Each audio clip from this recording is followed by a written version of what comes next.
সকাল সকাল ফুল বাজারে গিয়ে দেখি সেখানে প্রচণ্ড ভিড়। সেখান থেকে আমি আমার পুজোর জন্য ফুল নিয়েছিলাম।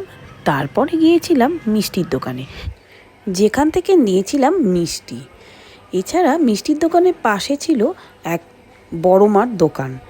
এক জেঠিমা সকালবেলা বাড়ি থেকে মালপোয়া, গুড়ের নাড়ু, চিনির নাড়ু, তালের বড়া সব বানিয়ে এনেছিলেন। ওনার কাছ থেকে পুজোর জন্য সব কিছু কিনে এনেছিলাম। এনে আমার বাড়ির রাধা কৃষ্ণকে সুন্দর করে সাজিয়ে নিয়েছিলাম। তার সাথে বাড়ির সব ঠাকুরকে একসাথে ভালো করে মন মতো সাজিয়ে এই ঠাকুরের প্লেটের মধ্যে দিয়েছিলাম ঠাকুরের প্রসাদ।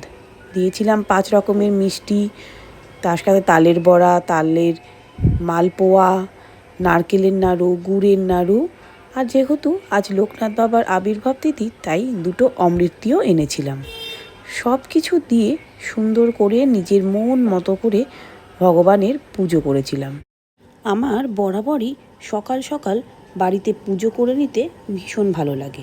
তাই সেই মতো আজও আমি সকালবেলা 6:30টার মধ্যে বাড়ি থেকে বেরিয়ে পড়েছিলাম বাজার করতে। বাজার করে এনে পুজো সেরে, যেহেতু আজ ছুটির দিন, তাই 3 জনে মিলে বেরিয়ে পড়েছি একটু ঘোরাঘুরি করব বলে। তার উপরে আজ ছিল ভীষণ সুন্দর আকাশ, তাই ঘুরতে যেতে আমাদেরও ভীষণ ভালো লাগছিল।